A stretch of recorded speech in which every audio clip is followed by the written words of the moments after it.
Hello, all the candidates. Today I'm just going to tell you one is most important thing. एक important thing बताने चाह रहा हूँ, क्योंकि important तो according to me you all know about this.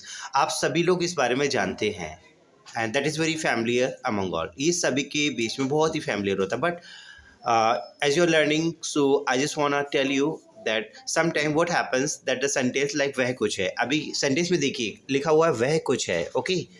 So you are not aware, जो ये वह है आपको पता नहीं ये कौन है, ही है, शी है, पता नहीं ना कोई. For example if you know, अगर आपको पता है वह कुछ है, ये मेल है, okay, then you will use here he. It's common. He is something.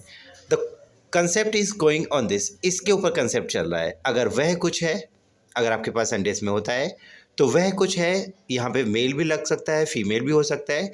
तो अगर आप ट्रांसलेट करते हैं सेंटेंस, फॉर एग्जांपल आपके पास कोई सेंटेंस है वह कुछ है और आपने ही इज समथिंग कर दिया, तो इट्स नॉट मीन टू से कि आपका सेंटेंस रॉन्ग होगा. ऐसा नहीं कि सेंटेंस रॉन्ग होगा. किसी ने यहाँ पे शी लगा दिया, ओके, अगर उसने बोला कि शी लगेगा तो सेंटेंस करेक्ट है, ऐसा नहीं है. अगर आपने ही लगाया तो आपका भी सेंटेंस करेक्ट है. अगर किसी स्टूडेंट ने शी लगा दिया तो उसका भी सेंटेंस करेक्ट है.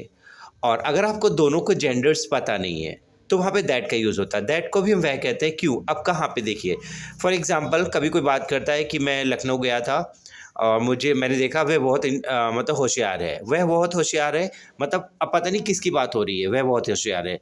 ना ही लड़के की बात कोई कह रहा है ना लड़की की. वह बहुत होशियार है, अननोन है, तो वहाँ पे अब दैट का यूज़ करेंगे. ठीक है. अगर नोन है, पता है मेल है तो ही, पता है तो फीमेल है शी.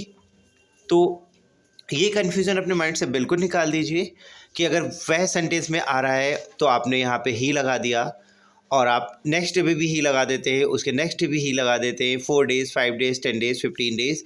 तो इसका मतलब ये नहीं कि सेंटेंस आपका ही से रॉन्ग होगा, शी लगाना चाहिए था. मतलब क्या है कि अगर आप शी भी लगाते हैं तो सेंटेंस करेक्ट है, सॉरी ही लगाते हैं तो करेक्ट है, शी लगाते हैं तब भी आपका सेंटेंस करेक्ट है. इसमें कोई भी कन्फ्यूज़न नहीं होनी चाहिए.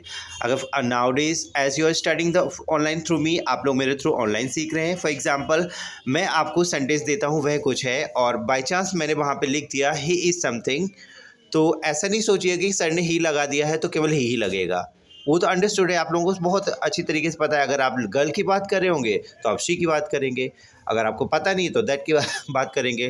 बट यहाँ पे तो जेंडर क्लियर नहीं हो रहा है ना, इसलिए तो वहाँ पे आप कोई भी ऑप्शन का कोई भी यूज़ कर सकते हैं. जब स्पोकन में क्या होता है ना, जब आप फेस टू फेस किसी व्यक्ति से बात करते हैं उस समय इस बारे में पता लगाते हैं कि वो मेल है या फीमेल है.